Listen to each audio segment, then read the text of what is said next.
Today is Pentecost Sunday. It marks the completion of the Easter season. And today we could say, Happy birthday. Can you say to your seatmates, Happy birthday? Maybe you're wondering why.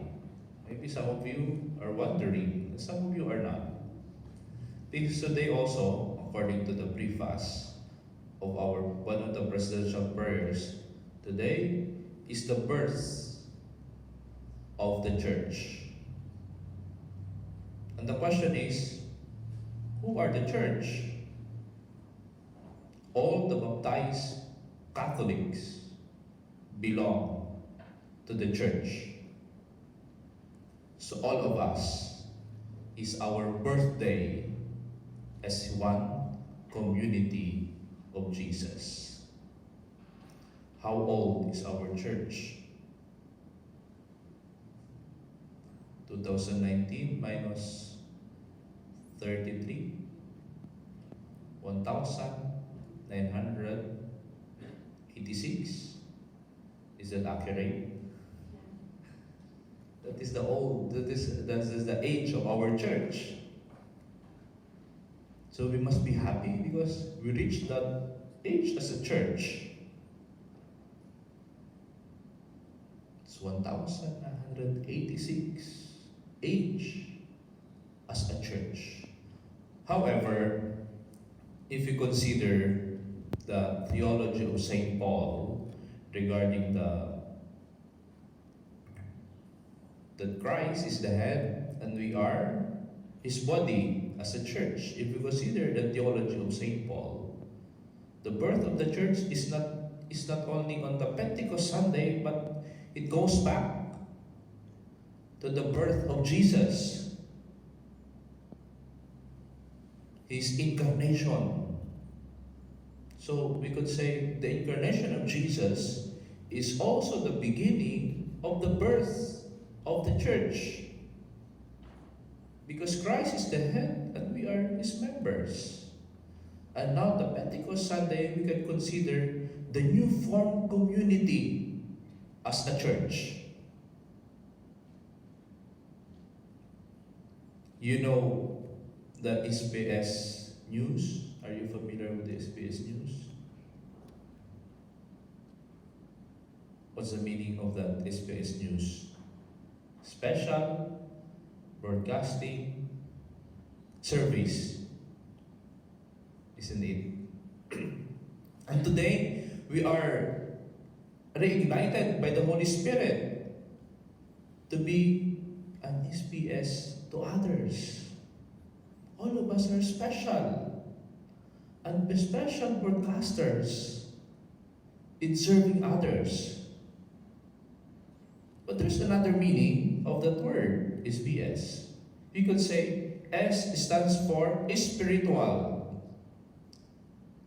We see on the readings, especially in the second reading, in the letter of St. Paul, it talks about children of God, heirs of the kingdom. And all of us must act as a spiritual person.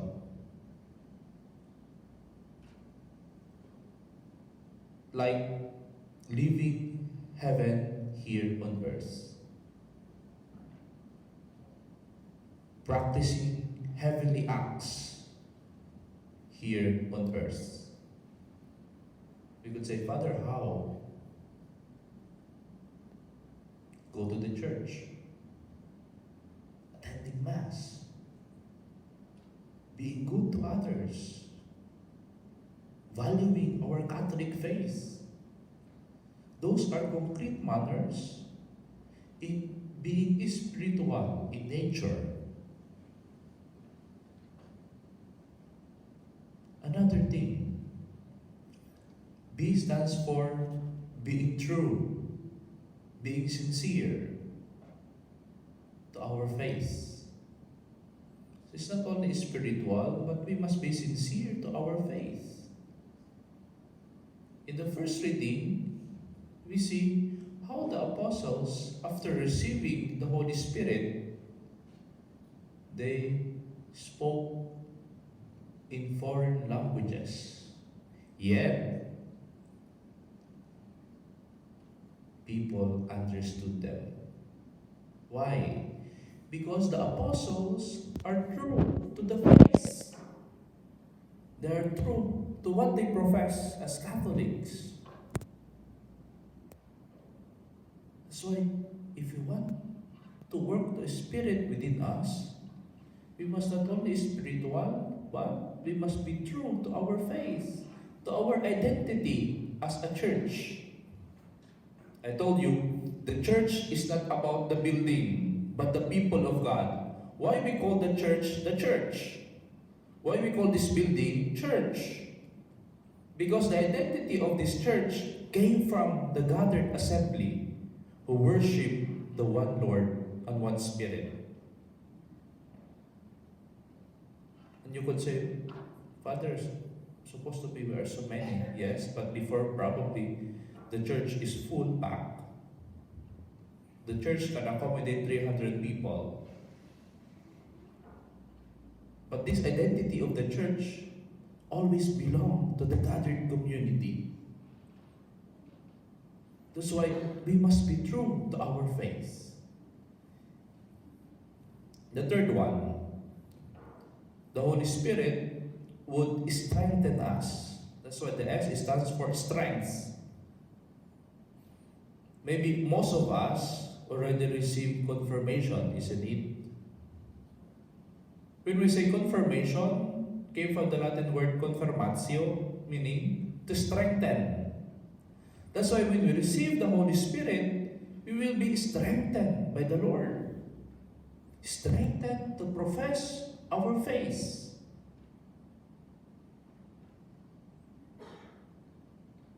We are now in the hard times, tough times in professing the faith.